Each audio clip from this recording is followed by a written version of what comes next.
आज की इस क्लास के अंतर्गत हम कहानी किसे कहते हैं, कहानी के प्रमुख तत्व कौन कौन से होते हैं, कहानी की विशेषताएं तथा साथ ही साथ जो प्रमुख कहानीकार है और उनकी कहानियाँ अर्थात उनकी रचनाओं को जानने वाले हैं। तो सबसे पहले तो हम जानते हैं कि कहानी की परिभाषा क्या होती है। देखिए, कहानी का यदि आप शाब्दिक अर्थ निकालेंगे तो उसका शाब्दिक अर्थ होता है कहना। इस हिसाब से जो कुछ भी कहा जाए वहाँ कहानी बनेगी, लेकिन ऐसा नहीं है। फिर कहानी किसे कहेंगे? कोई भी जो घटना है उसका विशिष्ट अर्थ होना चाहिए। तो आप बोल सकते हैं कि विशिष्ट अर्थ में किसी भी रोचक घटना का वर्णन करना ही कहानी है। विशिष्ट अर्थ में किसी रोचक घटना का यदि वर्णन किया जाएगा अर्थात उस जो घटना है उसका एक अलग तरह का अर्थ होना चाहिए, विशिष्ट अर्थ होना चाहिए, उसे कहेंगे कहानी। तो आप लिख सकते हैं कहानी का शाब्दिक अर्थ होता है कहना। जो कुछ भी कहा जाए कहानी है, किंतु विशिष्ट अर्थ में किसी भी रोचक घटना का वर्णन ही कहानी कहलाती है। तो ये तो होगी कहानी की परिभाषा, इतना ही आपको लिखना है। अब बारी है कहानी के तत्व। तो कहानी के प्रमुख रूप से 6 तत्व माने जाते हैं।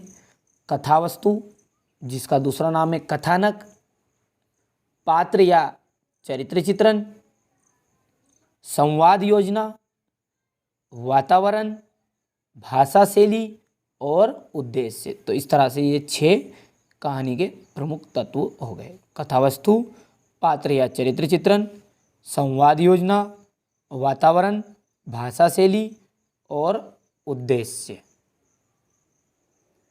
अब अगला है कहानी की विशेषताएं।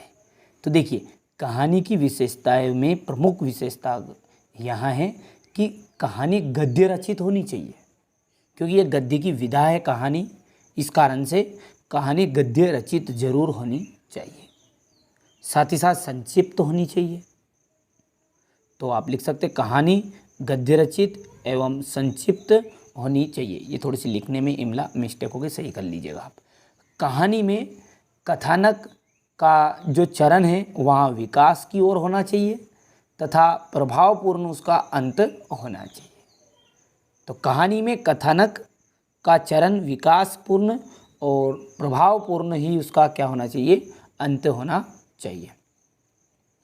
कहानी मनोरंजक होनी चाहिए। वैसे आपसे 2 विशेषताएं पूछी जाती है, तो आप 3 विशेषता इसमें से बना सकते हैं। देखिए, कहानी गद्य रचित होनी चाहिए, कहानी संक्षिप्त होनी चाहिए, कहानी मनोरंजक होनी चाहिए और तथा कहानी में जीवन के जो सुंदर तथा महत्वपूर्ण पहलू होते हैं, जो हमारे जीवन के बारे में देखिए कहानी लिखेंगे तो उसके जो सुंदर और महत्वपूर्ण पहलू है उन सभी का वर्णन भी उसमें होना चाहिए।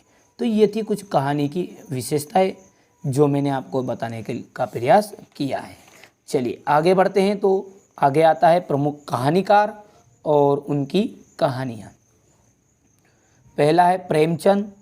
तो देखिए इनकी कहानियों को आप इस तरह से याद रखिएगा कि पंच परमेश्वर, पहले ग्रामीण क्षेत्रों में सभी जगहों पर वैसे पंच लोग ही न्याय किया करते थे।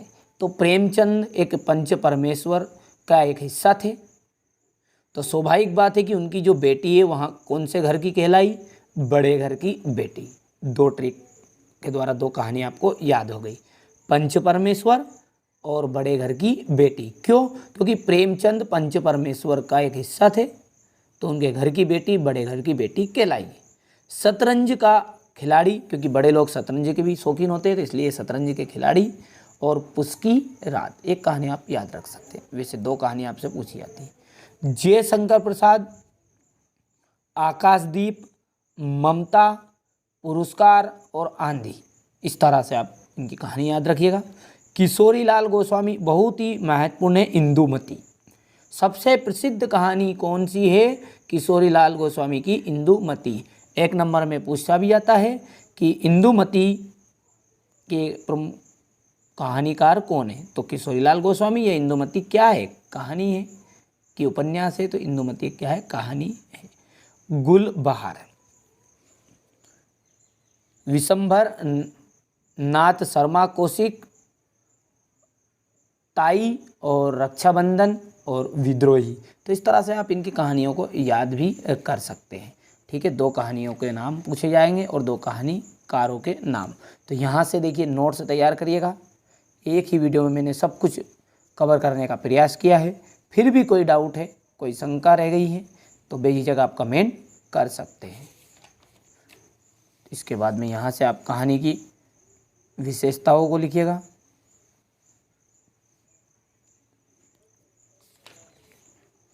इसके बाद है प्रमुख कहानीकार और उनकी कहानी।